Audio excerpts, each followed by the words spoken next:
Very sweet नमस्ते and warm welcome दोस्तों, कैसे हैं आप सभी। आई होप आप सभी बहुत अच्छे होंगे। वीडियो स्टार्ट करने से पहले एक छोटी सी इन्फॉर्मेशन, इसकी पीडीएफ आपको हमारे टेलीग्राम चैनल अनुराग एजुकेशनल एकेडमी पे मिल जाएगी। चलिए स्टार्ट करते हैं। तो आज का जो हमारा टॉपिक है वह हिमालयन चिरो। जैसा कि आप इमेज में देख रहे हैं तो ये हिमालयन चिरो है और इसी के बारे में हम इस वीडियो के थ्रू समझेंगे। कॉन्टेक्स्ट क्या है? A Himalayan serow has been sighted for the first time in the Himalayan cold desert region of Spiti, Himachal Pradesh.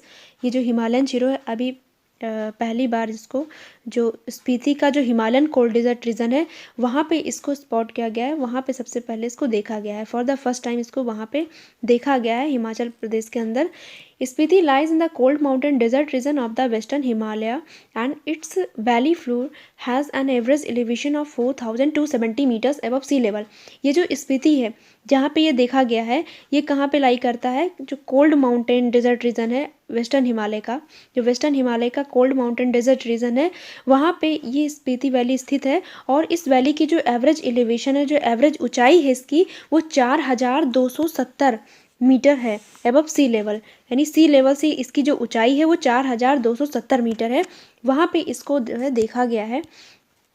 Zero are generally not found at this altitude. Never before has a zero been seen in the Himalayan cold desert. यानी जो Himalayan serow है ये generally इतनी ऊंचाई पे नहीं पाए जाते हैं और इससे पहले कभी भी ये हिमालयन कोल्ड डेजर्ट में देखे भी नहीं गए हैं। तो ये ऐसा पहली बार है जब इसको यहाँ इतनी ऊंचाई पे देखा गया है, हिमालयन कोल्ड डेजर्ट में इसको देखा गया है। और जो वाइल्ड लाइफ ऑफिशियल हैं वो ऐसा मानते हैं कि ये जो पार्टिकुलर एनिमल है, ये जो हिमालयन चिरो है, ये हो सकता है कि स्ट्रेट यानी जो भटक गया हो और ये स्पीति वैली में आ गया हो from the rupee Bhabha wild life sanctuary, यानी जो किन्नौर डिस्ट्रिक्ट है हिमाचल प्रदेश के अंदर, तो वहाँ पे रूपी भाभा वाइल्ड लाइफ सेंचुरी है और वहाँ से हो सकता है ये भटक के स्पीति वैली में आ गया हो। ऐसा जो वाइल्ड लाइफ ऑफिशियल है वो ऐसा मानते हैं। There are several species of serow and all of them are found in Asia. जो सीरो की बहुत सारी प्रजातियां हैं, सेवरल स्पीसीज हैं और all of them are found in Asia, और वो सभी कहाँ पाए जाते हैं? एशिया में। यानी जितने भी सेवरल स्पीसीज हैं सीरो के वो सभी एशिया के अंदर पाए जाते हैं। सुमात्रन सीरो हो गया, Himalayan serow, Chinese serow, Indo Chinese serow, Burmese, Japanese and Formosan serow, ये सभी कहाँ पाए जाते हैं? एशिया के अंदर ही पाए जाते हैं। यानी सीरो की जितनी भी प्रजातियां हैं, सेवरल स्पीसीज ये सभी हैं और ये सभी कहाँ पाए जाते हैं? एशिया के अंदर पाए जाते हैं। हिमालयन चिरो की बात की जाए तो हिमालयन चिरो एज रिसेंबलिंग अगर हिमालयन चिरो की बात की जाए तो Himalayan serow as resembling a cross between a goat and a cow and a pig. यानी ये जो हिमालयन चिरो है ये क्रॉस रिसेंबलिंग है between a goat, cow and pig. यानी अगर ये इस हिमालयन चिरो को देखा जाए तो ये बकरी की भी तरह लगती है। इसके अगर जो सींग है वो बकरी की तरह है और इसके जो गधे के जैसे कान होते हैं उसके वैसे इसके कान भी हैं। ये इसके जो और ये जो इसका जो स्ट्रक्चर है यानी पूरा तो ये जैसा कि आपने सुअर देखा होगा तो उस टाइप का है और इसकी जो शक्ल है वो गाय से मिलती है। तो ये क्या है? क्रॉस रिसेंबलिंग है, cross resembling between a goat, cow and pig. बहुत लोग इसको गोट भी समझते हैं, काउ समझते हैं, पिग है, लेकिन ये सबका मिक्सचर फॉर्म है। It's a medium sized mammal with a large head, thick neck, short limbs, long mule like ears and coat of dark hair. ये इसके फीचर्स हैं। ये मीडियम साइज्ड मैमल है। एक मीडियम साइज्ड का जो है स्तनधारी, मध्यम आकार का स्तनधारी है, मैमल है, जिसकी लार्ज हेड, इसका एक बड़ा सा सिर है और जो है जो थिक नेक यानी कि मोटी सी इसकी गर्दन है और शॉर्ट लिम्स, इसके छोटे छोटे से पैर हैं और म्यूल लाइक ईयर्स, जो गधे के जैसे कान होते हैं वैसे इसके कान भी हैं और इसके डार्क हेयर हैं। तो ये इसका फीचर है। साइंटिफिक नेम इसका है कैप्रिकॉर्निस। साइंटिफिक नेम इसका है कैप्रिकॉर्निस सुमात्रानेसिस थार।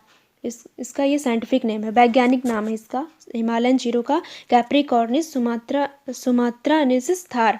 हिमालयन चिरो और हर्बीवोरस, ये क्या होते हैं? हर्बीवोरस होते हैं, शाकाहारी होते हैं, यानी ये मांस, मीट ये सब नहीं खाते हैं। And are typically found at altitude between 2000 metre and 4000 metres, और ये 2000 मीटर और 4000 मीटर की ऊंचाई पे पाए जाते हैं।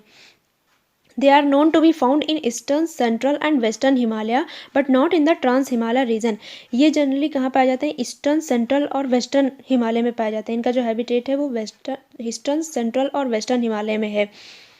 जो पूर्वी, पश्चिमी और मध्य का हिमालय है वहाँ पे ये पाए जाते हैं।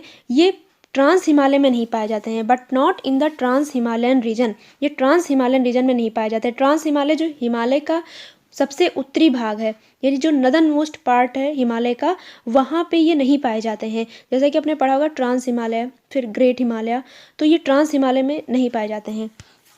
इनका हैबिटेट कहाँ पे? ईस्टर्न, सेंट्रल और वेस्टर्न हिमालय में।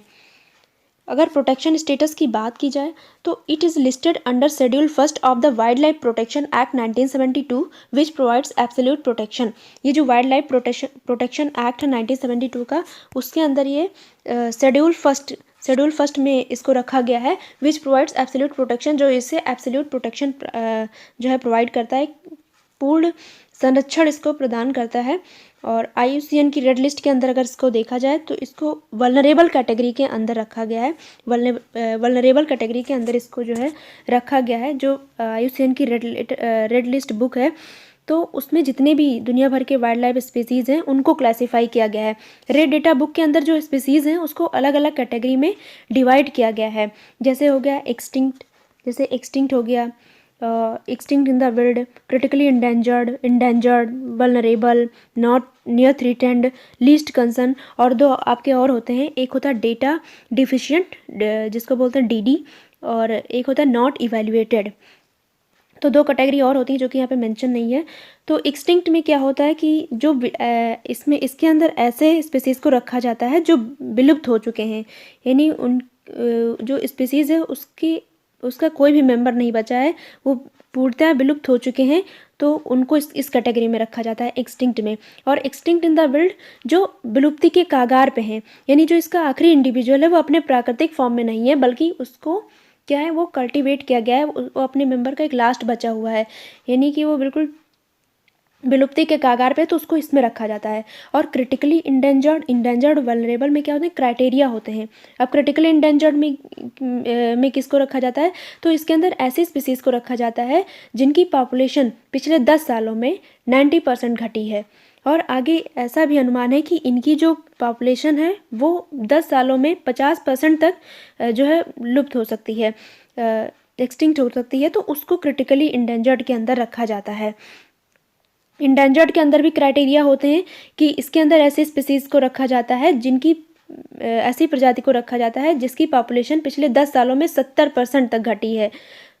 और आगे भी ये ऐसा अनुमान लगाया जाता है कि इनकी जो पॉपुलेशन है वो जो है 20 सालों के अंदर 20% जो है वाइल्ड पॉपुलेशन है वो लुप्त हो जाएंगे। तो इसको जो है ऐसी प्रजाति को इंडेंजर्ड के अंदर रखा जाता है। वल्नरेबल के अंदर क्या है कि वल्नरेबल के इसमें भी क्राइटेरिया होती है। इसके अंदर भी ऐसे प्रजाति को रखा जाता है, ऐसे स्पीसीज़ को रखा जाता है जिनकी जनसंख्या पिछले 10 सालों में 50% तक घटी है। तो ऐसे जो स्पीसीज़ होते हैं उनको वल्नरेबल में रखा जाता है। अब आपका जो ये हिमालयन चिरो है इसको वल्नरेबल में रखा गया है, यानी अगर देखा जाए तो इनकी जो जनसंख्या है वो पिछले 10 सालों में 50% तक घटी है। इससे पहले इसको नियर थ्रेटेंड में रखा गया था। नियर थ्रेटेंड का मतलब क्या होता है, जो खतरे के बिल्कुल नज़दीक में है, नियर थ्रेटेंड है। तो पहले जो हिमालयन चिरो इसको भी नियर थ्रेटेंड में रखा गया था, इसके बाद इसको वल्नरेबल में रखा गया है। अब अगर इसका जो है प्रोटेक्शन सही से नहीं किया गया, इसका कंजर्वेशन सही से नहीं किया गया, तो ये इंडेंजर्ड में हो जाएगा। इसके बाद फिर इसके बाद क्या होगा कि क्रिटिकली इंडेंजर्ड जो है रखा जाएगा। इसके बाद फिर इंस्टिंक्ट में रखा जाएगा। इसके बाद क्या होगा, विलुप्त हो जाएगा। तो इसकी काफ़ी यानी कि कंजर्वेशन की आवश्यकता है इसकी। अभी इसको नियर थ्रेटेंड से वल्नरेबल में रखा गया है, इस समय ये वल्नरेबल में है। लीस्ट कंसर्न में क्या होता है कि लीस्ट कंसर्न में जो है इसमें कम कंसर्न की आवश्यकता होती है, लीस्ट कंसर्न की। और डेटा डिफिशिएंट जो यहाँ पे मेंशन नहीं है, DD जिसे बोलते हैं डेटा डिफिशिएंट। तो डेटा डिफिशिएंट में क्या होता है कि इनके बारे में ऐसे जो स्पीसीज़ होते हैं जिनके बारे में रिसर्च किया जाता है, लेकिन उस स्पीसीज़ के बारे में पर्याप्त मात्रा में डेटा जो है वो अवेलेबल नहीं है, जो उनका पॉपुलेशन स्टेटस है वो अवेलेबल नहीं है, तो उसको हम बोलते हैं डेटा डिफिशिएंट। और नॉट इवेल्युएटेड का मतलब, तो नॉट इवेल्युएटेड मतलब क्या होता है कि जिसको अभी तक इवेल्युएट नहीं किया गया है। तो ये कैटेगरीज होती हैं, यानी IUCN की जो रेड लिस्ट है उसके अंदर 9 कैटेगरीज होती हैं, जिसमें जो हिमालयन चिरो है उसको वल्नरेबल में रखा गया है। इससे पहले इसको नियर थ्रेटेंड में रखा गया था। आई होप आपको यहाँ तक समझ में आया हो। अब IUCN की भी बात हुई है तो थोड़ा सा IUCN के बारे में भी देख लेते हैं। IUCN की अगर बात की जाए, international union for conservation of nature, इसका होता है IUCN। ये इसका फुल फॉर्म है, international union for conservation of nature. इसका फॉर्मेशन हुआ था 5 अक्टूबर 1948 को। और जब इसका फॉर्मेशन हुआ था तो उस समय इसका नाम क्या था, international union for the protection of nature, IUPN।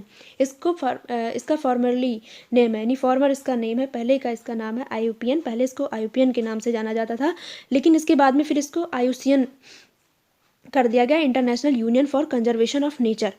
इसका टाइप क्या है, इंटरनेशनल। ये एक इंटरनेशनल ऑर्गेनाइजेशन है, एक नॉन गवर्नमेंटल ऑर्गेनाइजेशन है, NGO है।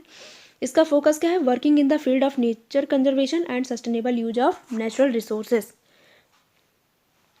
इसका अगर हेडक्वार्टर देखा जाए तो कहाँ पे, ग्लैंड, स्विट्जरलैंड के अंदर इसका हेडक्वार्टर है।